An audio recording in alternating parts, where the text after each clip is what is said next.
Olá pessoal, meu nome é Nelson Sussumo Chixima, sou professor de Direito, Família e Sucessões, também advogado especialista em Direito, Família e Sucessões. E hoje também fazendo aí uma parte bem específica de planejamento patrimonial familiar e sucessório, que será a aula de hoje. Primeiramente é um prazer estar com todos vocês, né? E espero que gostem desta aula de planejamento patrimonial. É claro que o assunto é bem extenso, que eu vou falar tanto da parte de família e de sucessão, que nós vamos ter aí as matérias de regime de bens, união estável, união afetiva, os pactos antinupciais, os contratos de união estável e de união homoafetiva, união estável, com as cláusulas específicas de proteção, tá? Vou falar também da sucessão legítima e testamentária, de testamento principalmente como forma de planejamento patrimonial, holding familiar, doações, investimentos como PGBL, VGBL, seguro de vida e também a parte tributária, né, de imposto de renda versus ITCMD, né, dou umas dicas importantes para vocês aí também, tá? É claro que tudo isso que eu vou falar é um direcionamento, porque nós temos aí um tempo de mais ou menos 1 hora, 50 minutos, 1 hora para falar, certo? Mas quem tiver um interesse maior, né, isso está no meu curso de planejamento patrimonial familiar e sucessório, que hoje está disponível para venda online, né, de 9 horas, com todos os modelos, com todos os contratos, inclusive com os testamentos, com as teses, né, e muito material para vocês também disponíveis nesse curso, tá? No final da aula eu deixo aí para vocês o site, né, e também os contatos para que você possa adquirir esse curso. Mas é muito bacana, né, esta parte, porque é uma parte preventiva da advocacia, e eu costumo dizer que o futuro hoje da advocacia está na área preventiva. Nós sabemos que a questão judicial ainda é a maioria, né, mas com o tempo nós estamos vendo que está sendo muito desgastado, né? Principalmente na questão do tempo, o tempo que se leva numa ação, num litígio. Então é melhor você se prevenir para dar menos problemas lá na frente, né? Então a parte preventiva é muito melhor tanto para as partes, para os seus clientes, como também para os advogados, né? Antigamente as pessoas falavam assim, não, mas o litígio é que realmente lhe dá uns honorários bons, tudo. Mas assim, se você for verificar, você cobrou um bom valor, hein? Estou falando pouco você perdeu bastante dinheiro, mas você cobrou um bom valor de honorários e o seu processo, que você cobrou bem, demorou 10 anos, você já não ganhou tanto assim, porque se você diluir em 10 anos, quanto você ganhou por ano? E aí você dilui de 1 ano, quanto você ganhou em meses, né? Você vai dividir por 12, quando ganhou em meses, e depois você vai verificar realmente qual que foi o seu ganho mensal. A gente vai ver que realmente não foi tão bom assim, tá? A não ser que realmente você cobre muito, mas muito bem, que a gente sabe que não é a maioria dos colegas, né?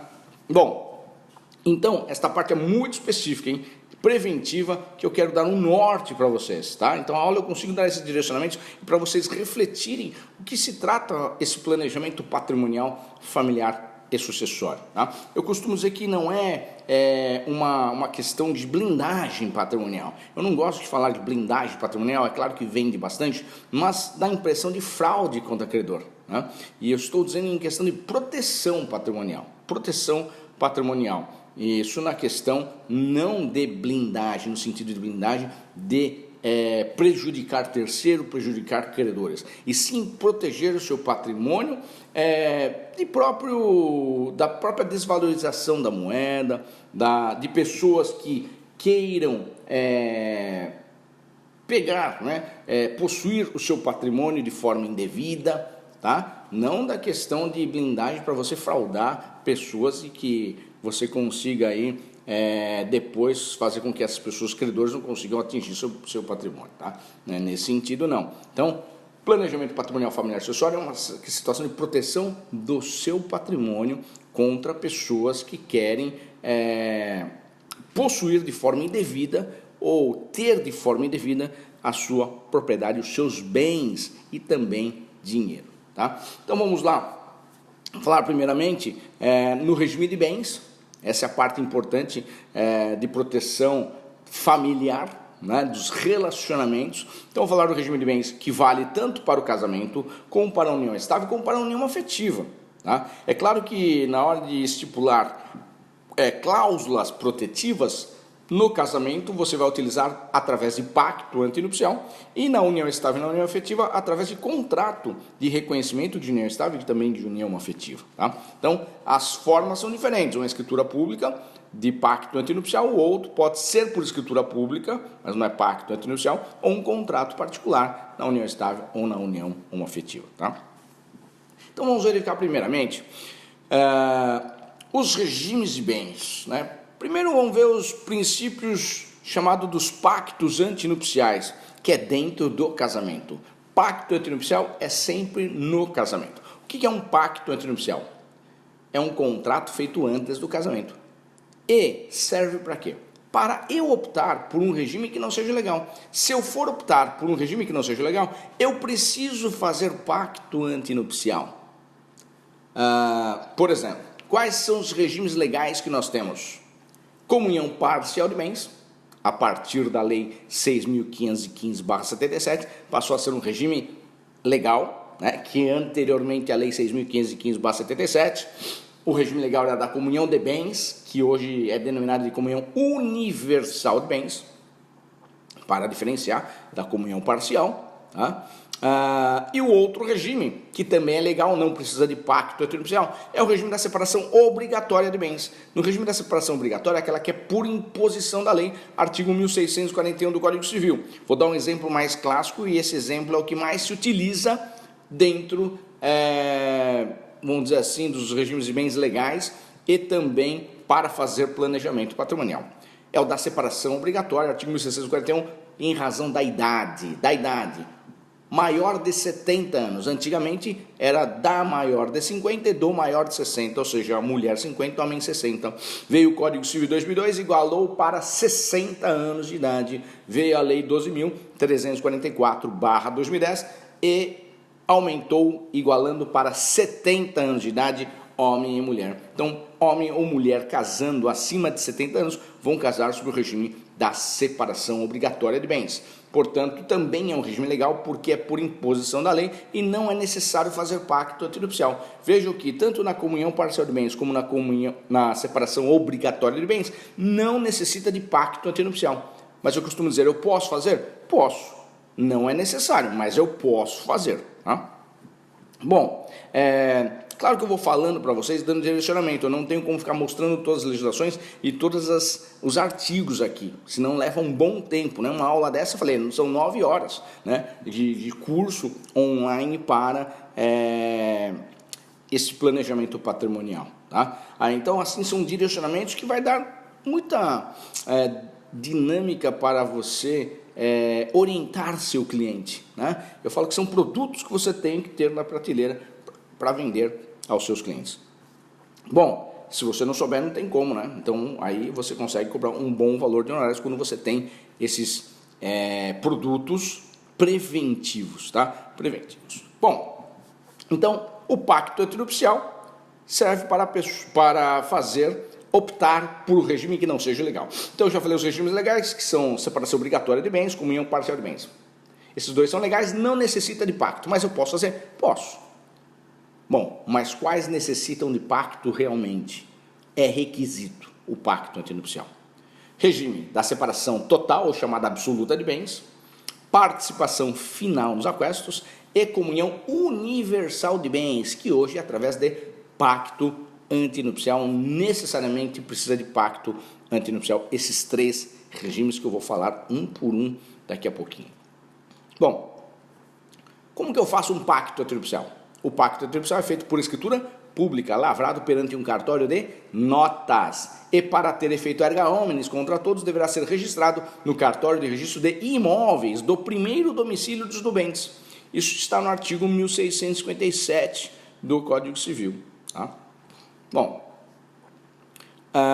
esse é o princípio dos pactos, tá? Antinupciais. Eu só posso colocar cláusulas com referência a patrimônio. Eu não posso colocar deveres do casamento, mas com referência a patrimônio, sim, inclusive indenização, é possível colocar dentro de um pacto antinupcial. Tá? Várias situações é possível fazer, tá? Várias situações são possíveis fazer dentro de um pacto antinupcial, como, por exemplo, você colocar uma indenização num pacto antinupcial por tempo de casado. Né? Por exemplo, regime da separação total de bens. Eu posso colocar que depois de 5 anos eu tenho que indenizar a esposa ou o marido em R$1 milhão, né? Como os milionários acabam casando. Porque normalmente o marido ou a mulher que casa na separação total de bens, alguém vai ficar do lar, né? Claro que não é a maioria, né?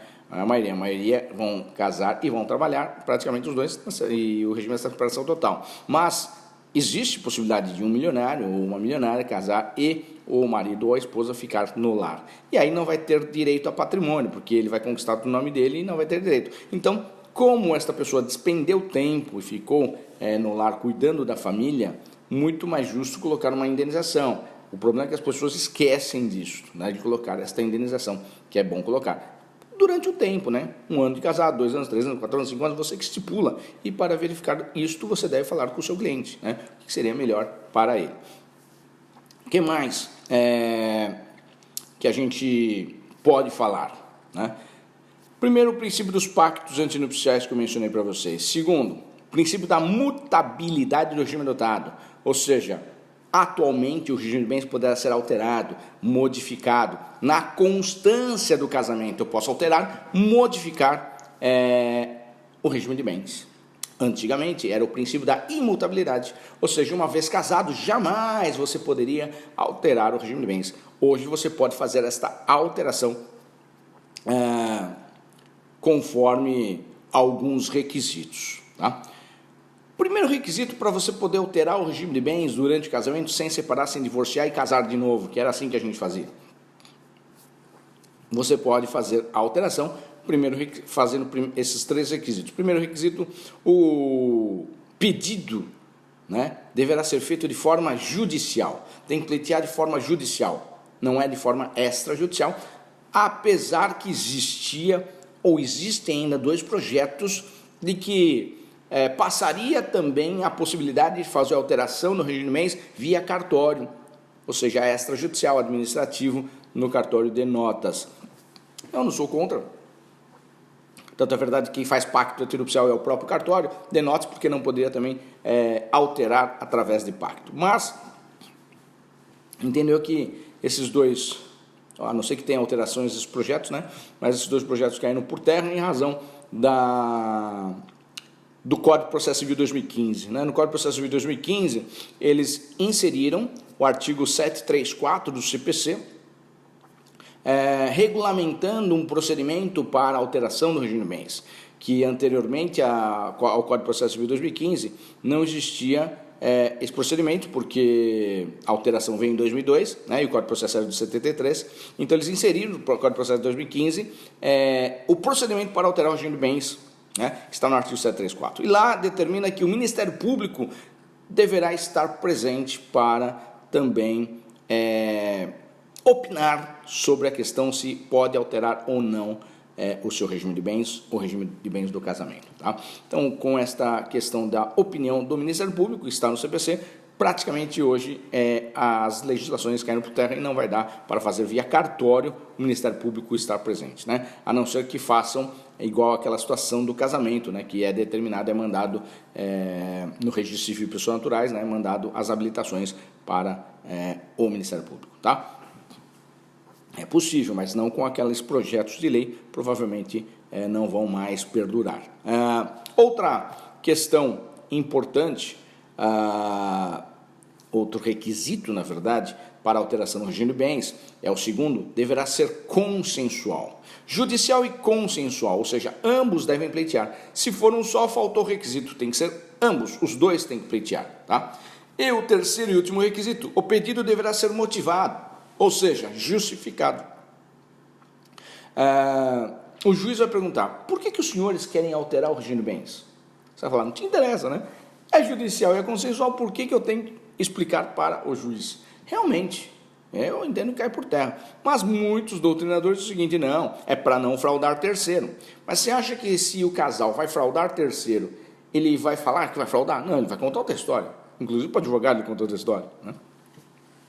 Então, eu entendo que essa questão da motivação é bobeira. Tanto é verdade que o juiz, quando o pedido de alteração no regime de bens é da água por vinho, ou seja, comunhão universal ou comunhão parcial para a separação total, ele pede todas as certidões. Atualmente tem feito desta forma os juízes, né? Pede todas as certidões negativas, certidão negativa do distribuidor civil, execuções fiscais, Justiça Federal, até trabalhista estão pedindo. E ainda pode ser que envie ofício ao Serasa e à SCPC. Cartório de protesto também tem que levar as certidões todas, que estão negativas, para mostrar que realmente não existe indícios de fraude contra terceiro. Mas eu falo que aí também é bobeira, porque a própria legislação, né, que esses 3 requisitos estão no artigo 1639, parágrafo 2º, lá mesmo diz o seguinte: ressalvados direito terceiro, ficam ressalvados direito terceiro, ou seja, se for fraudar, vai anular. Eu sempre aviso o cliente, olha, né, que às vezes você vê um negócio discrepante que ele quer fazer, você fala, olha, se você for fraudar, vai anular se o credor descobrir. Eu já estou te avisando, porque depois você vai falar que eu não falei, e você vai ter gasto dinheiro comigo, com honorários, com custas, né, processuais. E aí você vai falar que gastou e não sabe, não me avisou. Estou te avisando que se você está fraudando, ou vocês forem fraudar terceiro, e esse terceiro prejudicado descobrir, eles podem anular essa alteração no regime de bens. Tá? Lógico, né? Agora, não estou fraudando, não quero isso, realmente a gente quer mudar. Tem muitas pessoas que estão falando a verdade, né? Mas infelizmente a gente tem que fazer isso, porque tem pessoas que realmente até enganam o próprio advogado, né? Mas é bom explicar, tá? Então cai por terra, costumo dizer, essa situação. Eles vão falar outra coisa, e os juízes pedem todas as certidões. É muito difícil hoje fraudar terceiro. É possível, lógico, mas é muito mais difícil, tá? Muito mais difícil. Então, é o artigo 1639, parágrafo 2º, esses 3 requisitos, que também constam no artigo 734 do CPC, seus parágrafos, esses 3 requisitos, bem como dizendo que ficam ressalvados de terceiro, igualzinho lá está. Tá? Bom, terceiro princípio do regime de bens, o primeiro que eu falei que é o princípio dos pactos antenupciais, segundo da mutabilidade do regime dotado, e o terceiro é o princípio da variedade do regime de bens. O princípio da variedade do regime de bens. Aqui vale tanto para o casamento, como para a união estável, como também para a união homoafetiva. Só lembrando, a questão da escolha do regime, no casamento é pacto antenupcial, e na união estável deverá ser feito por um contrato escrito, seja ele público ou particular. É melhor fazer público que é por escritura pública, porque o tabelião tem fé pública e é mais difícil alegar vício de consentimento nesse contrato, tá? Mas o contrato particular e o público na união estável vale iguais. É que é mais garantido fazer o público porque o tabelião tem fé pública e é mais difícil alegar vício de consentimento contra um tabelião, certo? Então, por isso que eu falo que é melhor fazer de forma pública, mas valem iguais, tá? Valem iguais. Bom, então nós temos o princípio da variedade do regime de bens, que agora eu vou falar todos os regimes de bens, que vale tanto para o casamento, como para a união estável, como para a união homoafetiva, certo? O primeiro regime de bens é o regime da comunhão parcial de bens. O regime da comunhão parcial de bens já está dizendo o próprio nome, comunhão, comunicação parcial em parte de bens, tá? Este, a partir da lei 6.515/77, passou a ser o regime legal, não falou nada, foi até o cartório, constitui união estável, não falou nada, o regime é da comunhão parcial de bens, tá? Isso inicia lá a partir do artigo 1658 do Código Civil, tá? E também artigo 1725 no que tange a união estável, né? Dizendo, salvo o contrato escrito, o regime será o da comunhão parcial de bens na união estável, que também vale para a união afetiva, tá? Só relembrando que a união afetiva tem os mesmos direitos e deveres da união estável, conforme a DI 4277/2011, tá? Bom, qual que é a regra do regime da comunhão parcial de bens nos bens que se comunicam? Como eu disse, é comunhão parcial. Alguns bens se comunicam, outros não. Então vamos iniciar pelos bens que se comunicam. Quais os bens que se comunicam no regime da comunhão parcial de bens? A regra, primeiramente a regra. Todos os bens adquiridos na constância da união e a título oneroso se comunicam, ou seja, é meio a meio, mesmo que seja em nome somente de um. Ele comprou um imóvel, somente no nome dele, metade é da esposa. Ela comprou um imóvel, somente no nome dela, metade é do marido. Se comprou na constância, ou seja, foi a título oneroso, é meio a meio. Claro que tem outras exceções, que se comprou com o dinheiro da venda do imóvel adquirido antes, se comprou com o dinheiro que já tinha antes do casamento, se comprou com dinheiro de herança, aí é uma subrogação, não comunica, mas é outra situação. A regra é que se veio na constância e a título oneroso é meio a meio, não importa em nome de quem foi comprado. Foi comprado no nome de um só, metade é do outro. Comprou o nome dos dois, aí está tranquilo, né? Aí já realmente já está bem comprovado que é dos dois. Bom, outro bem que se comunica na comunhão parcial de bens são os bens adquiridos por fato eventual com ou sem concurso de trabalho. O que seria isso? Fato eventual com ou sem concurso de trabalho. Loteria, Mega Sena, Telecena, Big Brother, Casas Artistas, Ídolos, Fama, High School Music, né? A Fazenda, né? Então, todos eles por quê? É um fato eventual, que é um fator sorte, com ou sem concurso de trabalho. Sem concurso de trabalho, loteria. A pessoa foi até a lotérica, comprou o bilhete e estava premiado. Metade é da esposa, metade é do marido. É comunhão parcial. Ah, mas fui eu que sonhei com os números, eu que fui lá e comprei, né? Não interessa, é meio a meio quem mandou casar no regime da comunhão parcial, tá? Então, fato eventual com ou sem concurso. Sem concurso, loteria, né? Foi até a lotérica que comprou e estava premiado. Metade do prêmio para a esposa, metade do prêmio para o marido. Para os conviventes também, na união estável e na união afetiva, igualzinho, tá? O que mais? Com concurso de trabalho, por isso que eu citei os reality shows. Big Brother, Fazenda, The Voice, né? Aquela pessoa que ganha um prêmio nesses realities, se ela é casada ou vive em união estável, união afetiva, e o regime da comunhão parcial é meio a meio também, tá? Porque está no Código Civil, né? que se comunicam os proventos adquiridos, né, por fato eventual ou com ou sem concurso de trabalho. Bom, terceiro, os juros, os frutos, as benfeitorias e as cessões. É o terceiro item. Juros, frutos, benfeitorias e as cessões. Juros, eu apliquei R$1 milhão antes de casar. Esse R$1 milhão é meu, não se comunica com a minha esposa. Mas os juros adquiridos na constância se comunicam, tá? Os juros, não a correção monetária, cuidado, hein? Correção monetária é o menos, é a mera atualização do dinheiro. Os juros é o plus, esse que se comunica. Tem que fazer perícia se houver uma briga, houver um litígio dentro da questão da partilha dos bens. Frutos civis, como por exemplo os aluguéis. O marido ou a mulher tem uma casa bem particular que não se comunica com outro. No entanto, ele está alugado. Esse bem alugado, os aluguéis se comunicam adquiridos na constância do casamento.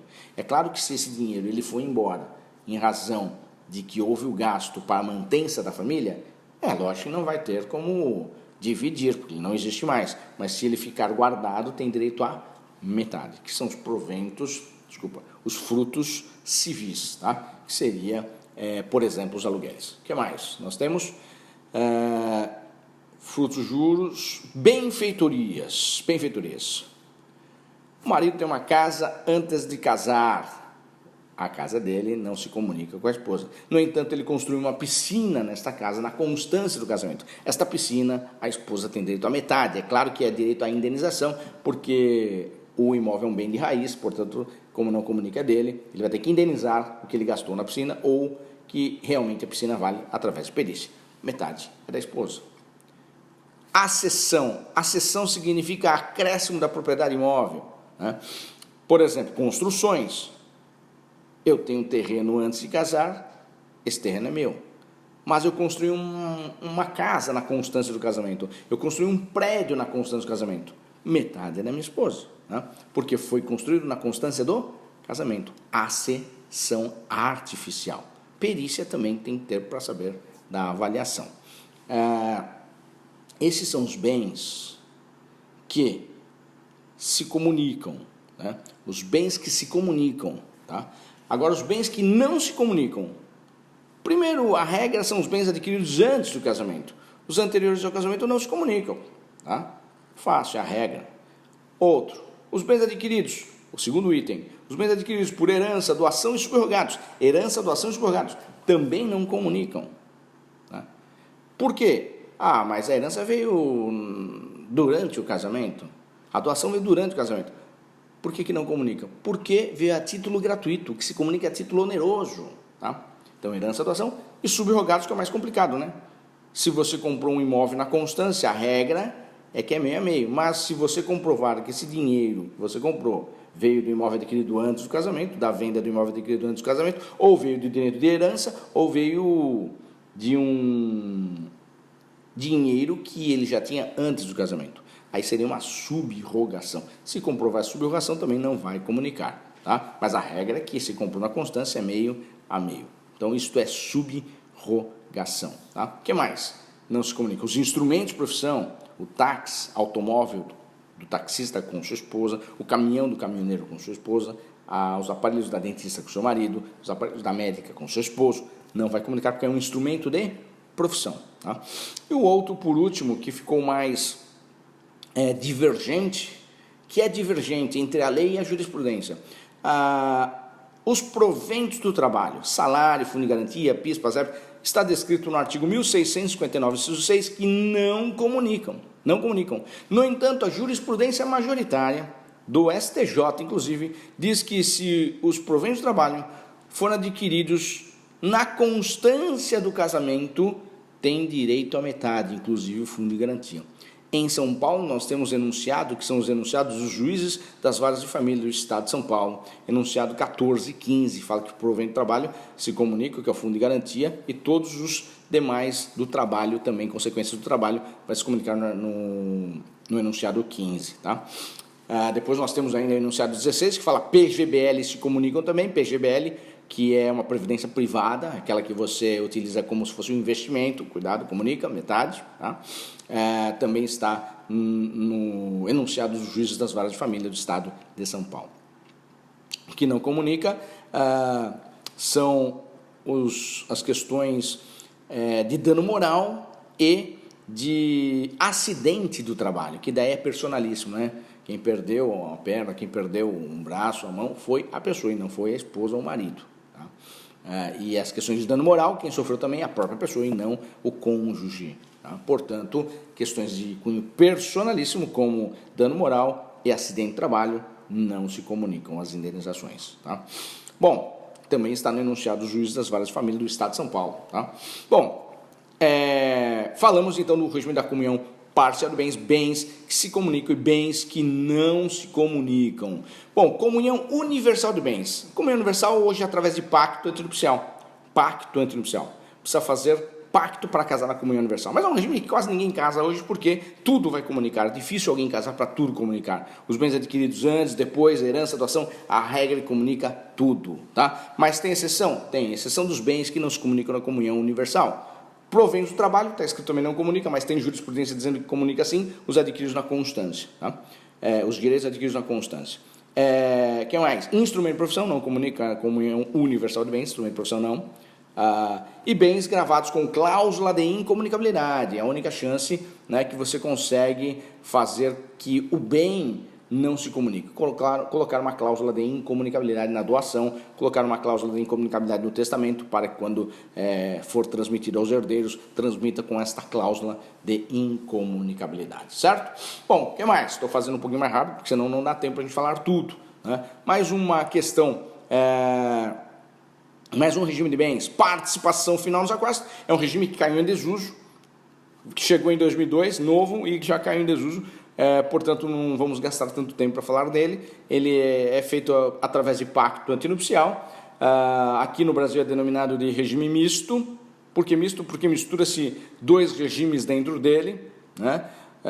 E aí eu divido em duas partes. Primeira parte, durante o casamento, é como se fosse separação total de bens, cada um fica com o seu.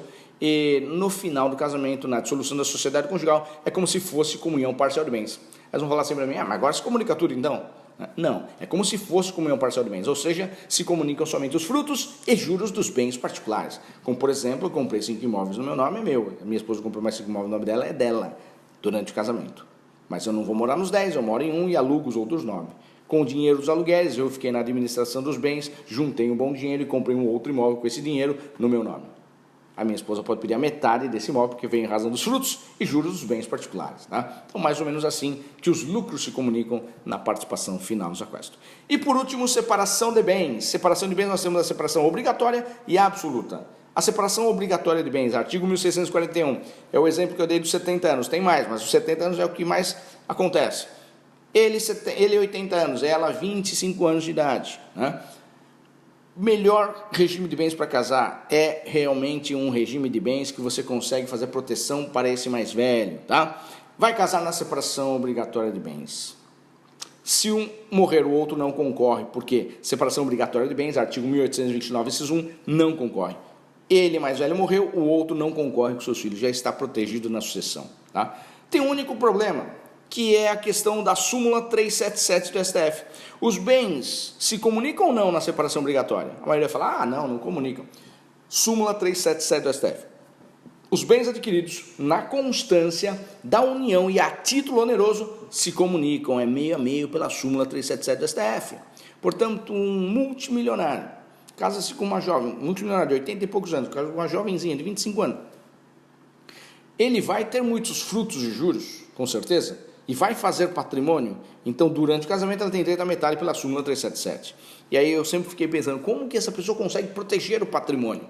Né? Então aqui é uma dica já da proteção patrimonial, que essa dá para você cobrar muito bem do seu cliente. Tá?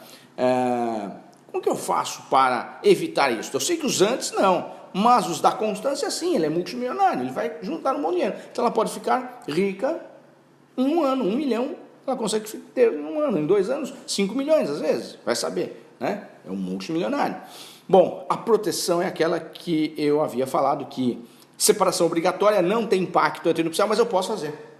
Então eu faria um pacto antinupcial no regime da separação obrigatória de bens para afastar a súmula 377 do STF. Ou seja, se assinou esse pacto antinupcial, ele mais velho morrendo, ela não tem meação e nem a concorrência pelo artigo 1829, inciso 1. Então ela não tem meação em razão do pacto antinupcial e não concorre por causa do artigo 1829, inciso 1. Portanto, ficou protegido totalmente esta pessoa. Posso fazer? Pode. Isto me surgiu a ideia a partir de um provimento 8/16 da Corregedoria Geral de Justiça de Pernambuco, né? Isso em 2016, que lá é obrigatório o registrador informar ao casal que vai casar na separação obrigatória para eles que podem ser feito pacto antinupcial para afastar a súmula 377. Lá é obrigatório. São Paulo já tem também, provimento em 2018, no entanto, lá não é obrigatório o registrador informar, mas que pode, já está autorizado também pelo provimento em 2018. O enunciado dos juízes, o enunciado que está na 8ª jornada de Direito Civil, né, que é aqueles estudos do ministro Rui Rosado, que a maioria é composto por ministros do STJ, entendem também, né, num dos enunciados, mencionando que é lícito fazer pacto antinupcial na separação obrigatória de bens para afastar a súmula 377 do STF. Está tudo lá, direitinho. Tá?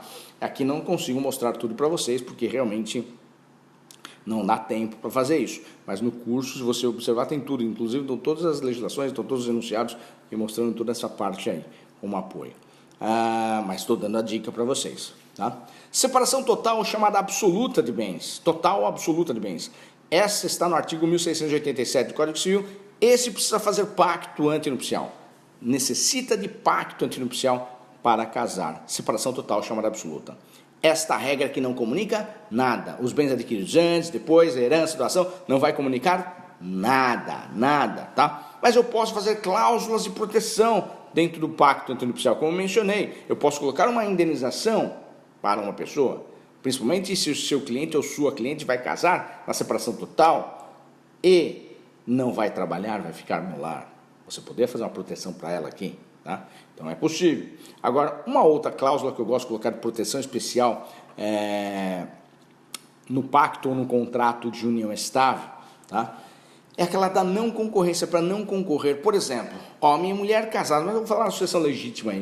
Na hora que eu terminar a sucessão legítima, aí eu falo para vocês como que eu coloco no pacto heteronupcial, né? Que homem e mulher casados, na separação total de bens, por exemplo, tem 2 filhos, homem morreu, esta mulher não tem meação. Ela não tem meação, mas ela concorre com os filhos do decújos. Em que partes? Iguais. Pô, professor, mas separação total?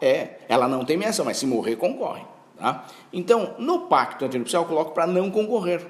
Ah, professor, mas o senhor está renunciando antes de morrer. Não estou renunciando à proteção, não estou renunciando à herança. Né? Eu entendo que essa questão da concorrência, do artigo 1829, inciso 1, acumulado com 1832 do Código Civil, é uma proteção, porque lá no próprio Código dá a entender o seguinte: se tem meação, não concorre. Se não tem meação, concorre. Ou seja, é uma proteção ao cônjuge que não tem direito à meação. Então, eu entendo que não é sucessão, e sim uma proteção, porque sucessão independe de regime de bens. Essa é a minha tese lá na frente, quando eu faço esse pacto antinupcial para proteção, né? Para proteção contra aquele que vai casar, contra aquele que vai viver em união estável. Tá? Importante? Lógico, não se confia em ninguém. Né? Ah, mas você vai casar desconfiado? Não é casar desconfiado, você está protegendo. Você está casando, mas com proteção. Hoje todo mundo tem que fazer isso. Né? Quantas pessoas sofreram golpes? Inclusive, o outro matou para concorrer. Então, pelo menos esse, se ele ficar sabendo, ele vai falar, não tenho direito, né? Eu já assinei que não tenho direito. Então, é mais difícil também, né, a pessoa querer matar a outra em razão da concorrência. Tá? Você está afastando. Bom, é claro que não há cláusula 100%. Nada no direito é 100%. Então, você tem que avisar o cliente. Mas eu costumo dizer o seguinte, é melhor colocar do que não colocar. Se você não colocar, vai concorrer. Se você colocar, você discute. Vamos discutir. E aí pode dar um acordo, tudo isso. Tá? É importante. A ministra Nancy Andrighi, da terceira turma do STJ, ela entende que não concorre na separação total de bens. Inclusive, eu cito o acórdão dela. Tá? São 2 acordos que eu cito dentro desses pactos aí. Uma da terceira e uma da quarta turma. Mas hoje eles são votos vencidos. Tá? Mas pouco importa para mim se são votos vencidos ou não. O que importa é que os 2 estão assinando. Lá naquele caso deles, ninguém assinou nada. Aqui estão assinando. Tá? É diferente. Eles estão manifestando a sua vontade. Né? E o princípio da autonomia da vontade no direito privado. Tá? Porque é para os 2, né? Para os 2. Bom, então eu falei aqui rapidamente, só mostrar para vocês, né? Regime de bens, tudo aqui, ó. Tanto na união estável, união afetiva, os pactos e contratos com cláusulas especiais de proteção. E agora nós vamos para a sucessão legítima e testamentária, rapidamente também, senão a gente não consegue terminar, né? A sucessão legítima, eu costumo dizer assim, ordem vocacional hereditária, primeiramente a ordem de vocação, faleceu o autor da herança ab intestato sem testamento, vai para a ordem vocacional hereditária, que está no artigo 1829 do Código Civil. Né? E eu costumo colocar a palavra na vertical DACIS, D-A-C-I-S. Porque faleceu o autor da herança ab intestato sem testamento, vai para o D de descendentes. Não tem D de descendentes, vai para o A de ascendentes. Não tem A de descendentes, vai para o C de cônjuge ou companheiro sobrevivente. Porque o artigo 1790 do Código Civil foi declarado inconstitucional e determinou que seguisse a sucessão do cônjuge, que é o artigo 1829. Tá?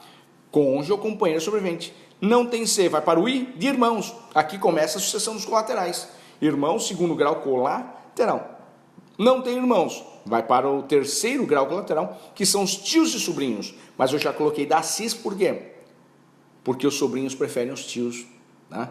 Então, lá no artigo 1843 do Código Civil, os sobrinhos preferem os tios. Então, eu coloquei da CIS, D-A-C-I-S, ó, descendente, ascendente, cônjuge de irmãos, S de sobrinhos. Não tem os sobrinhos, aí sim vão para os tios, que é o outro terceiro grau colateral. Não tem tios, vai para o quarto grau colateral, que são os primos, tios avós e sobrinhos netos. São os últimos que recebem, tá? Quarto grau colateral. Não tendo ninguém, herança jacente, tá? Herança jacente. Essa é a sucessão legítima. Agora, a concorrência que eu expliquei que é mais complicada. É o artigo 1829, inciso 1, acumulado com 1832. Homem e mulher casados na separação total de bens, 2 filhos. Homem morreu, esta mulher concorre com os filhos. Ela não tem meação, porque é separação total. O que é dela, o que é dele é dele. Mas ele morreu, ela concorre nos bens dele. Pô, professor, mas não é particular? Mas vai concorrer. Tá? A regra é essa, por isso que no pacto antinupcial eu tento fazer colocando essa cláusula para não concorrência, os 2 assinam. Tá?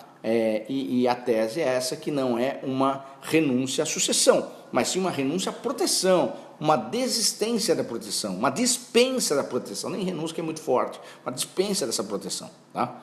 E aí a tese é essa, que não é renúncia à herança porque não é uma herança. Essa concorrência não é uma proteção ao cônjuge que não teria direito à ameação, né? Porque depende do regime de bens, certo?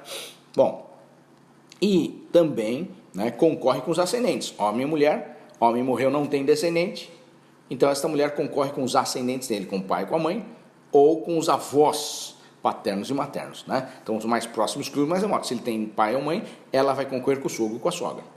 Se só tiver um, é com o sogro ou com a sogra. Se não tiver os dois, se tiver avós, com os avós, tá? Isso está no artigo 1837 do Código Civil, né? Se tiver sogro e sogra, concorre em 1/3. Se tiver sogro ou sogra, um ou outro, metade.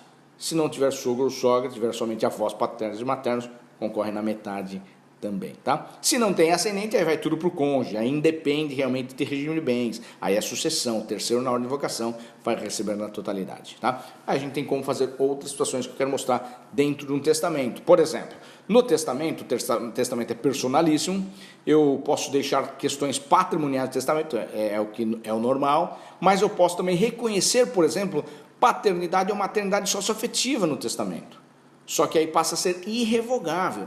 Né? O testamento ele é revogável nas questões patrimoniais, mas nas questões de filiação, irrevogável. Como, por exemplo, eu fiz várias vezes, né? Um planejamento patrimonial que ela, pela primeira vez, uma mulher, mas na verdade a maioria é homem que faz, né? Mas essa era uma mulher com quase 60 anos, 55 para 60 anos de idade, e ela era solteira e não tinha filhos, né? E também não tinha ascendente. Então ela estava namorando, se relacionando com uma pessoa mais nova do que ela, muito mais nova, e viu que estava dando certo e agora falou, poxa, eu quero proteger meu patrimônio, porque eu quero que seja separação total, né? O que é dele, o que é meu. Na verdade, tudo é meu ainda aqui, ele não tem nada, né? Eu falei, tudo bem, faz uma união estável, né? Um contrato de união estável, faz uma escritura pública, reconhece a união estável e o regime da separação total de bens e coloca a não concorrência. Bom, mas ela não tem filho, se ela morrer vai tudo para ele, não tem descendente, realmente. Mas aí foi o planejamento patrimonial que eu falo, sucessório aqui. Tanto familiar e sucessório. O contrato não estava colocando separação total e colocamos para não concorrência. Por quê? Nesse testamento ela reconheceu uma maternidade socioafetiva, porque aí ele iria concorrer, já não iria ficar tudo para ele, iria concorrer. E no contrato no Estado está para não concorrer também.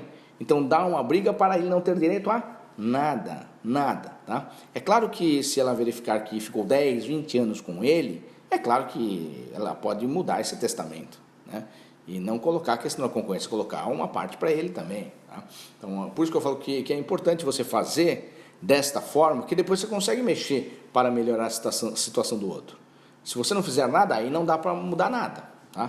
Por isso que é importante ter estas prevenções, tá? Também mostro direitinho como está no curso, inclusive, os testamentos que eu fiz com modelo, e são testamentos com tese, tá? Então, eu faço dessa forma, reconheci a maternidade socioafetiva, então já tenho uma filha, então a separação total ele iria concorrer, mas coloquei uma cláusula no pacto, ou seja, no contrato de união estável, para não concorrência também, tá? Então aí ficaria sem nada.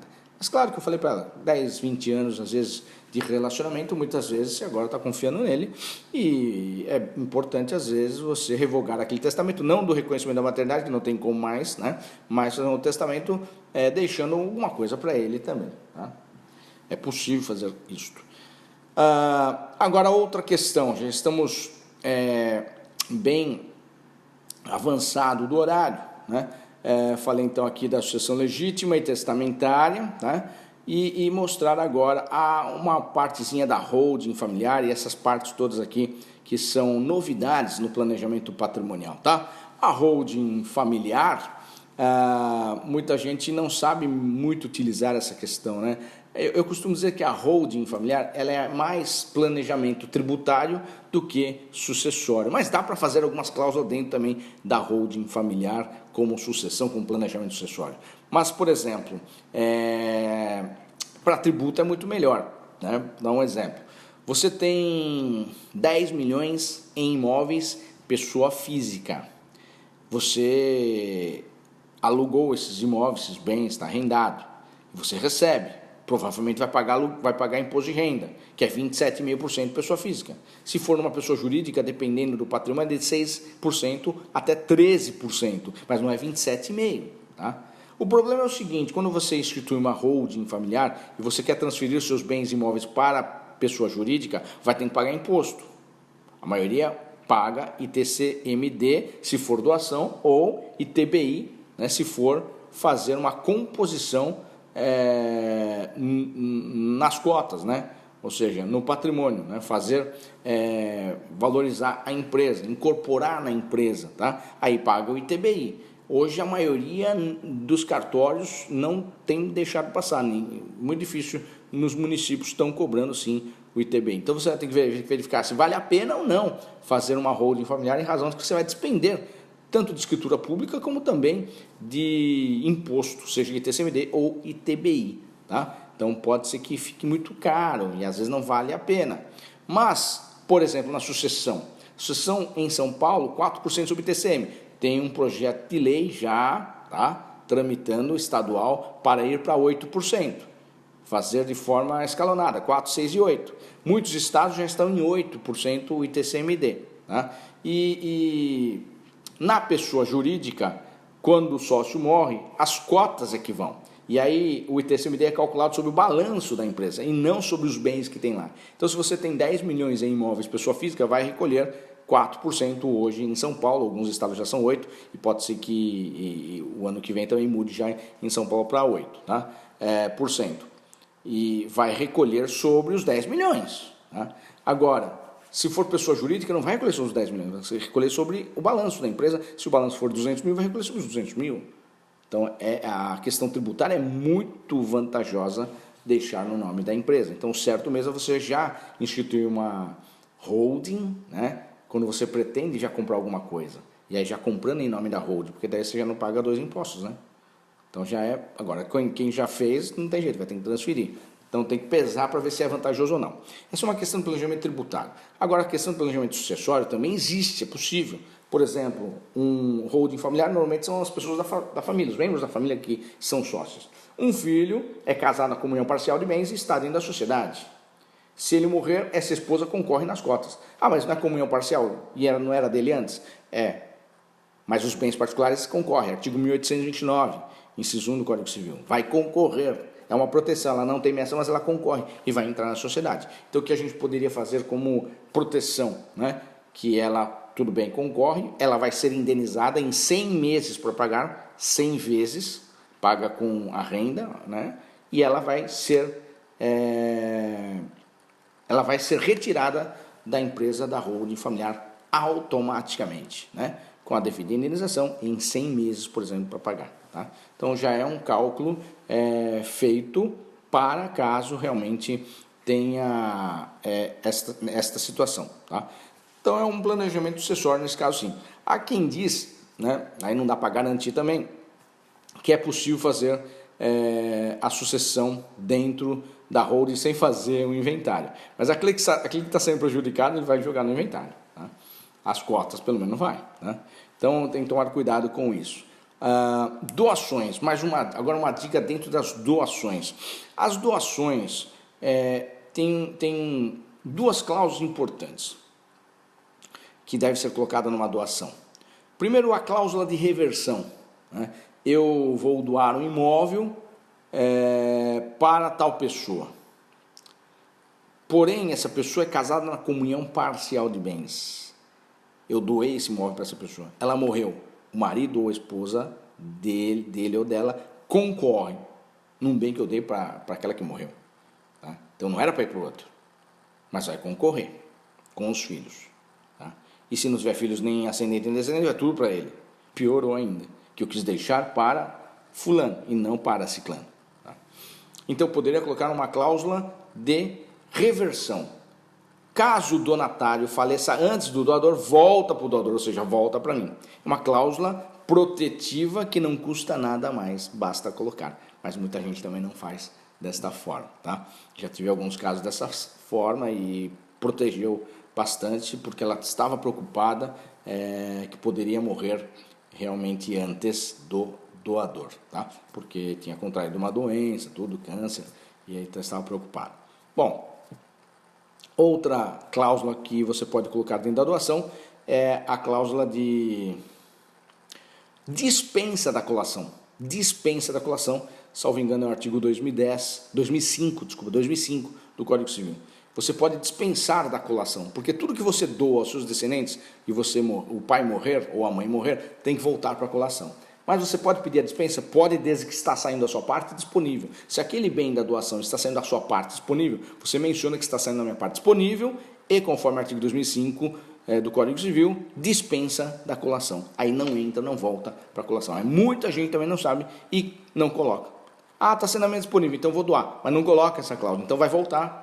Vai voltar. Ixi, já vi tantos problemas que teve que voltar tudo, não adiantou nada, só gastou dinheiro para passar a escritura, que teve que voltar para a colação. Tá? Lógico que não vai pagar de novo o ITCMD, né, porque já pagou na doação, mas vai voltar. As escrituras todas perdeu os valores, né, que foram desembolsados de taxas, certo? Então, essas duas cláusulas importantes da doação. Agora, para encerrar, né, essa parte mais, vamos dizer assim, de novidade, né? O planejamento sucessório tributário de ITCMD e imposto de renda. É possível você fazer também aqui dentro do ITCMD, né? Que muita gente fala assim, eu vou declarar no ITCMD o menor valor possível pela legislação. Então, se permitir valor venal, coloca valor venal. Se permitir valor referencial, coloca valor referencial. Se permitir que normalmente assim é valor venal ou referencial, né? Valor venal é menor que referencial. Então, alguns municípios têm referencial e o referencial é mais alto do que o valor venal, tá? É para tributar em cima da transação mesmo, da transmissão, na verdade, transmissão, tá? E outros nem pensam em colocar o valor do mercado. Então, eu vou colocar o valor do mercado, que é de R$1 milhão, o valor de referência é R$600 mil e o valor venal é de R$300 mil. Se puder colocar o de valor venal, coloca 300 mil, todo mundo é assim, né? Mas você não pode fazer dessa forma. Primeiro você tem que perguntar para o cliente, você vai vender os bens ou não? Então faleceu o autor da herança, você vai perguntar para os herdeiros, vocês vão vender esse bem ou não? Ou vão ficar com eles? Bom, se for ficar, vale a pena você declarar no menor valor possível legal, né? Que vai ficar com ele. Agora, se você for vender, os herdeiros for vender, não vale a pena. Se você declarar o valor menor possível, por exemplo, o valor venal, que vale 300 mil, mas o valor do mercado é de R$1 milhão, você vai recolher 4% de TCMI sobre os 300 mil, tudo bem, mas na hora de você vender, você vai vender por R$1 milhão, vai dar R$700 mil de lucro imobiliário, que você pode pagar 15% de lucro imobiliário. Então é melhor você já ter declarado no ITCMD o valor de R$1 milhão, o valor do mercado, recolher 4% do que recolher 15%, não é? Dos 700 mil. Então você tem que pensar. Então, existe modos de fazer esses tipos de planejamento e pensar direito, fazer cálculo, né? Fazer cálculo. Que advogado que faz isso para o cliente, né? Fala, se você fizer e mostrar isso para ele, você é um advogado totalmente diferenciado. Totalmente diferenciado. E é esse advogado que costuma ter um nome e os honorários, né? Melhor honorários que é cobrado dos seus clientes, tá? Normalmente é um especialista, um advogado especialista, certo? Bom, e aí nós temos seguros, o VGBL, PGBL, seguros de vida nos Estados Unidos e também como forma de planejamento, tá? Vou colocar aqui, ó. Aqui, ó, seguro, tá? Bom, VGBL, PGBL, você pode colocar um beneficiário, então não entra no inventário. Porém, o PGBL, como eu mencionei para vocês, né? Pelo enunciado dos juízes das várias famílias do Estado de São Paulo, eles se comunicam. Então, a esposa, por exemplo, ela pode falar assim, não pode ir o PGBL inteirinho para aquela pessoa como beneficiária. Eu tenho direito à metade. Possível brigar? Sim, é possível brigar. Tá? Então, já tem que tomar cuidado nesse sentido. Agora, no seguro de vida, não. Se você fizer um seguro de vida, veja que o seguro de vida hoje não é desta forma que era antigamente, não é aquela forma que era antigamente. Por exemplo, você pagou o seguro de vida durante 1 ano, não morreu, não aconteceu nada. você perdeu o dinheiro. Então significa que para você ter direito à vantagem sobre o seguro, você tinha que morrer, né? Realmente era assim. Hoje não, hoje você tem um seguro que você vai juntando, acumulando lá. Você vai pagando o seguro e você faz um plano de 20 anos, por exemplo. Se você não morreu durante esses 20 anos, você saca tudo, com juros e correção monetária. A partir do 13º ano já começa a ficar bom e já acumulando juros, vantagem para sacar. Antes não é vantagem sacar, mas é possível também quando você faz esse tipo de seguro. Agora, morreu, né, durante o período contratado, vai ter uma boa indenização aquele que você indicou como beneficiário. Então sempre é importante fazer o seguro de vida. O seguro de vida é um planejamento importante, né? Tem um seguro de vida chamado Single Premium, é aquele que você coloca 1 milhão, 5 milhões, 10 milhões de uma vez. E você pode deixar para um beneficiário. E morrendo, o beneficiário mostra que ele é beneficiário e o óbito do segurado, né? E vai sacar tudo, não entra no inventário. Então tem que tomar cuidado. Primeiramente, vou dar uma dica para vocês no planejamento. Quem faz, quando for entrar com uma ação no inventário, quem faz pesquisa no CNSEG, Confederação Nacional de Seguros, não CENSEC, que é aquele do Colégio Notarial, que é aquele que tem que fazer por causa do testamento. CNSEG, Confederação Nacional de Seguros. Né? Lá ficam registrados todos os seguros de vida. Todos os seguros, todos. Na verdade, não só seguros de vida, todos os seguros. Tá? Você sabia que você pode fazer consulta, né, gratuitamente no CNSEG? Né? Tem até modelo, a carta modelo, você manda por e-mail para eles, manda o óbito da pessoa e manda o seu RG, CPF, demonstrando que você é interessado, né? Tem um vínculo com aquela pessoa. Tá? E aí eles vão te mandar a resposta em um mês, aproximadamente, se deixou ou não seguro. Então, por que você tem que fazer isso antes de entrar com o inventário? Primeiro, para saber se tem seguro de vida. Porque muitas vezes a pessoa morre e ninguém sabia que ele tinha seguro de vida e esse seguro, depois de um ano, passou e um ano prescreve a reclamação do seguro. Né? Primeiro, para isso. Segundo, para pegar fraude com o herdeiro necessário. Né? Por exemplo, aquele homem que tem um filho fora do casamento, por exemplo, né? Isso você vê bastante as pessoas que querem tentar não deixar nada para aquele filho fora do casamento, porque ele está dentro do casamento ainda e tem filhos dentro do casamento. Ele não quer deixar nada para aquela outra pessoa, a família daqui não quer deixar nada. Então, às vezes não, né? Tem pessoas que fazem isso, mas aí eu estou ensinando a vocês conseguirem ter conhecimento, se fez ou não. Fazendo essa pesquisa. Às vezes ele pegou todo o dinheiro dele, colocou 5 milhões, 10 milhões nesse single premium e colocou beneficiários somente aqueles filhos do casamento. E aquele outro ficou sem nada. Para disfarçar, às vezes só deixou um imóvel, né?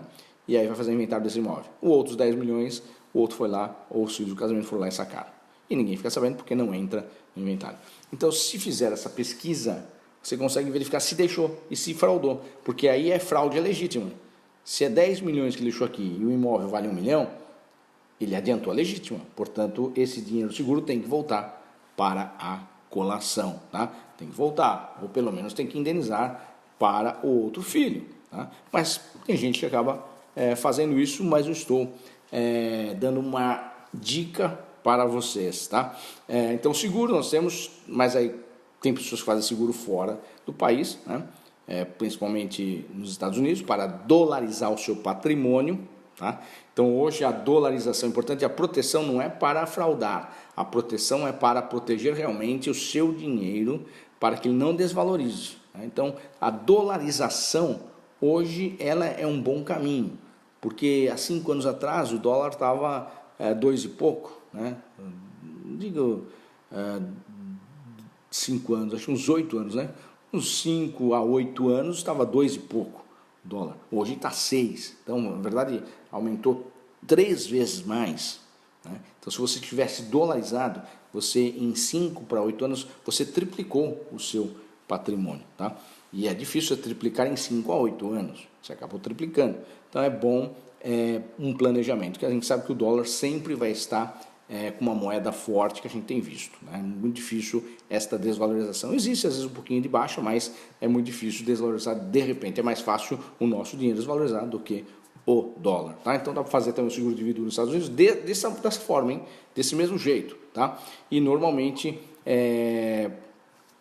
a gente tem feito, né, com parceiros nos Estados Unidos, tanto é verdade que eu vim para os Estados Unidos, inclusive para morar e fazer algumas parcerias aqui para ter os clientes, né, do Brasil que tragam dinheiro para cá, lógico, com todas as devidas regulamentações e também impostos a serem pagos, tá? Ou seja, de forma legal, tá? Legal. A gente tem parceiros aí de corretor de seguro, também corretor de imóveis, contadores e também advogados aqui nos Estados Unidos, certo?